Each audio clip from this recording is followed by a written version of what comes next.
আসসালামু আলাইকুম। দূরে কাছে যে যেখানে আছেন যারা ফেসবুক ইউজার, যারা আমার শুভাকাঙ্ক্ষী, আমার যারা কলিগ আছেন এবং আমার ছাত্রছাত্রীবৃন্দ, দেশবাসী সবাইকে আসসালামু আলাইকুম। আমরা এমপিওভুক্ত শিক্ষক সমাজ বিভিন্ন সময় ধরে আন্দোলন করে আসছি, জাতীয়করণ চাই, জাতীয়করণ চাই, জাতীয়করণ চাই। কিন্তু আজকে আমি জাতীয়করণের কথাই বলবো এবং এটা আমাদের স্বার্থের জন্যও বলবো না, জাতীয়করণের কথা বলবো এটা আমাদের ওই যে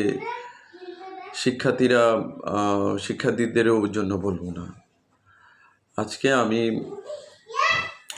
সরকারের কাছে খুব হাত জোর করে বলবো যে আপনারা প্রত্যেকটা এমপিওভুক্ত শিক্ষা প্রতিষ্ঠান, প্রত্যেকটা এমপিওভুক্ত স্কুল, কলেজ, মাদ্রাসা জাতীয়করণ করে দেন। এর জন্য বেশি খরচ লাগবে না। শহরের অনেক প্রতিষ্ঠান আছে, কোটি কোটি টাকা পড়ে আছে, সে টাকাগুলো নিয়ে নেন। ন্যূনতম একটা বেতন ধরেন, 50 টাকা করে ধরেন, সেটা সবাই দিতে পারবে, সব স্টুডেন্ট দিতে পারবে। এটা করলে জাতীয়করণের কোনো সমস্যা হয় না। কিন্তু কেন আমি এই মোমেন্টে জাতীয়করণের কথা বলছি? কেন বলছি? আমাদের দেশে 5ম শ্রেণী পর্যন্ত অবৈতনিক আছে। এরপরে সরকার প্রত্যেকটা জেলায় বা উপজেলায় কোনো সরকারি স্কুল, প্রত্যেকটা জেলায় সরকারি স্কুল থাকলেও প্রত্যেকটা উপজেলায় কিন্তু সরকারি স্কুল নাই, এবং সরকারি মাদ্রাসা নেই বললে একদমই নাই। খুবই খুবই মানে কি বলবো, একদমই থাকলেও খুবই কম। তো 5ম শ্রেণী পড়ার পরে একটা যখন টিনেজরা, যে কিশোররা 12-13 বছর, তো এটা ইমোশনাল একটা ফ্যাক্টর। টিনেজ 12 বছর থেকে 19 বছর একটা টিনেজ, এই সময় তাদের মধ্যে আবেগ, ইমোশন, খারাপ হওয়ার একটা সম্ভাবনা থাকে। তো 5ম শ্রেণীর পর বেশিরভাগ দরিদ্র পরিবার তাদের বাচ্চা কাচ্চাকে স্কুলে দেয় না, বা কিছু দিন স্কুলে পড়ালেখা করানোর পর সেই স্কুল থেকে বের হয়ে যায়। তার সংসারকে সাপোর্ট দেওয়ার জন্য সে অন্য কাজ করে, কারণ স্কুলে গেলে বেতন দেওয়া লাগবে, পরীক্ষার ফি দেওয়া লাগবে। বিভিন্ন এক্সকিউজের কারণে তার ছেলে সন্তানকে স্কুলে দিচ্ছে না, কিন্তু মেয়ে সন্তানকে ঠিকই সে পড়াশোনা করাচ্ছে, কারণ মেয়েকে মোটামুটি পড়াশোনা না করালে বিয়ে দিতে পারবে না। সে একটা প্রবলেমের কারণে মেয়েরা আবার বাইরে কাজ করতে পারবে না। তো এই ছেলেগুলোরে, মানে এই ছেলেদেরকে পড়াশোনা থেকে বঞ্চিত করছে অর্থের অভাবে। কিন্তু রাষ্ট্র এখানে একদম অক্ষম। রাষ্ট্র ইচ্ছা করলেই প্রত্যেকটা প্রতিষ্ঠানকে সরকারি করে দিতে পারে, জাতীয়করণ করতে পারে। তার জন্য রাষ্ট্রের 1 টাকাও খরচ হবে না, বরঞ্চ তার রাজস্ব, ব্যাপক রাজস্ব আসবে। তো আমি এই কথাগুলো কেন বলছি? যে আমাদের এই বাচ্চারা যখন লেখাপড়া করতে পারে না, এরা একটা কিশোর গ্যাংয়ের সাথে জড়িয়ে পড়ে।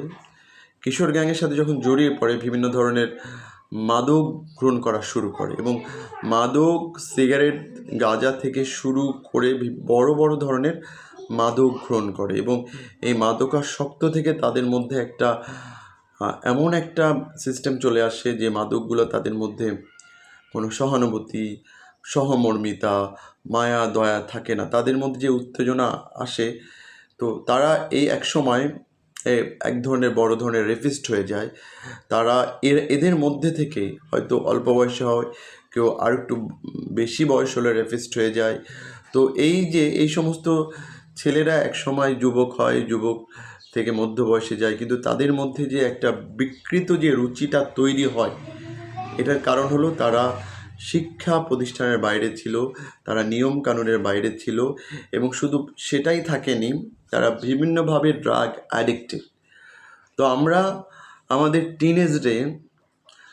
আমাদের টিনেজকে সম্পূর্ণভাবে আমরা লেখাপড়ার বাইরে রেখেছি।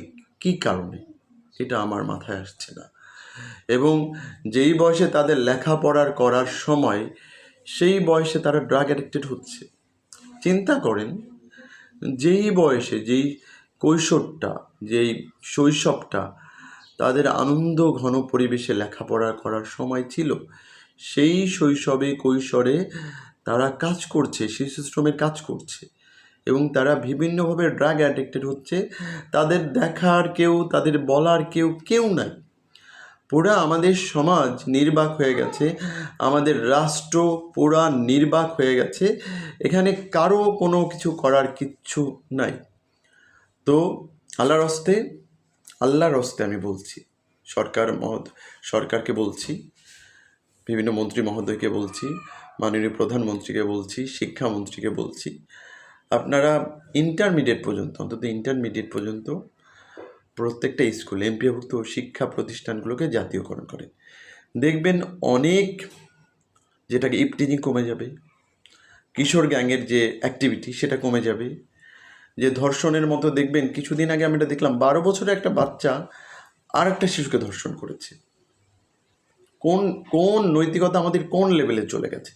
আপনি চিন্তাও করতে পারবেন না যে 12 বছর বয়সে একটা বাচ্চা কি করে আরেকটা শিশুকে ধর্ষণ করতে পারে। তারা আমাদের নৈতিকতার লেভেলটা খুবই নিচে নেমে গেছে। তো এখান থেকে মেরামত করার জন্য আমাদেরকে সবাইকে সম্মিলিতভাবে, স্বতঃস্ফূর্তভাবে কাজ করতে হবে, এবং এই ব্যাপারে সবচেয়ে অগ্রণী ভূমিকা পালন করবে আমাদের সরকার ইচ্ছা করলে এই যারা মাদক গ্রহণ করে তাদেরকে 24 আওয়ার্সের মধ্যে ধরে ফেলতে পারে, ইচ্ছা করলে পারে, এবং ইচ্ছা করলে অনেক কিছুই করতে পারে। 24 ঘন্টার মধ্যে রামিসার যে ধর্ষক, হত্যাকারী, তাকে ফাঁসি দিতে পারে, ইচ্ছা করলে পারে। কিন্তু সংবিধানের দোহাই দিয়ে আমরা চাই না এই রামিসার হত্যার যে বিচারটা বিলম্বিত হোক। প্রয়োজনে আপনারা সংবিধান সংশোধন করে হলেও এই বিচারটা আপনারা তাৎক্ষণিক একটা দৃষ্টান্তমূলক বিচার স্থাপন করেন, যাতে করে ভবিষ্যতে কেউ ধর্ষণের কথা চিন্তাও না করতে পারে। তো এই যে আমি যেটা বলছিলাম যে জাতীয়করণ করা গেলে অনেক অপরাধ কমে যাবে। এরপরে আমরা বলছি যে আপনারা মাদককে একটা নীতিমালা করেন। আপনারা বয়স বাজ বিচার বাদে কোনো ধরনের বিক্রি বা কেনার ক্ষেত্রে কোনো ধরনের বিধি নিষেধ করেছেন, এটা পাবলিকলি প্রচার করেন। আমরা দেখি যে স্কুলের বাচ্চারা, কলেজের বাচ্চারা বিভিন্ন জায়গায় যে তারা কি করছে, স্কুল পালিয়ে বিভিন্নভাবে তারা মাদক গ্রহণ করছে। কারণ মাদকের সহজলভ্যতা, এই সহজলভ্যতাকে আইনের মাধ্যমে কঠিন করতে হবে। আপনি একজন দোকানদার হিসাবে আপনার নৈতিক দায়িত্ব আছে যে বাচ্চা কাচ্চার কাছে আপনি মাদক বিক্রি করবেন না, বিড়ি সিগারেট বিক্রি করবেন না। তারপরেও আপনি যখন সেটা করেন, সেটা সত্যিই একটা আপনি এই জেনারেশনকে নষ্ট করে দিচ্ছেন শুধুমাত্র কিছু লাভের আশায়। তো আমাদের নৈতিকতার জায়গাটা সবার আগে ঠিক করা লাগবে। আমাদের ব্যক্তি থেকে, পরিবার থেকে, সমাজ থেকে নৈতিকতার এই চর্চাটা, আমাদের দেশে আইন আছে কিন্তু আমরা সেই আইনের প্রতি শ্রদ্ধাশীল নই বলে, বা আইনটা কঠোরভাবে প্রয়োগ করা হয় না বলে আমাদের অপরাধগুলো দিনের পর দিন বেড়ে যাচ্ছে। তো সরকারকে বলবো যে সবার জন্য অবৈতনিক শিক্ষা চালু করেন, মাদকের যত স্পট আছে সেগুলো বন্ধ করেন, মাদকগুলো শিশুদের হাতের নাগালের বাইরে নিয়ে যান। ও হ্যাঁ, আরেকটা কথা বলতে বলি, স্মার্টফোন, নির্দিষ্ট একটা বয়স পর্যন্ত স্মার্টফোন নিষিদ্ধ করে দেন। কারণ আমরা দেখেছি যে অনলাইন থেকে বাচ্চা কাচ্চারা তেমন কিছু শেখে না। যত ভালো করতে যে বিগত দিনে আমরা দেখেছি করোনার সময় অনলাইনের কারণে এখনও বাচ্চা কাচ্চারা তাদের স্বাভাবিক পড়াশোনায় ফিরে আসতে পারছে না। এখনও আমরা দেখি যে হাই স্কুলের অনেক শিক্ষার্থী রিডিং পর্যন্ত পড়তে পারছে না এই অনলাইনের অ্যাডিক্টেড হওয়ার কারণে। ধন্যবাদ সবাইকে, আপনাদের মূল্যবান মতামত আশা করি এই ভিডিওর সাথে আপনারা দিবেন।